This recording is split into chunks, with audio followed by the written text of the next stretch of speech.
lagi bersama. Secepatnya jasad dipendam,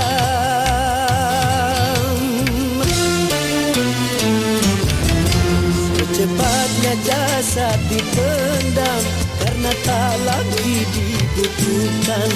Diri yang semula dipuja, kini bangkai tak berguna.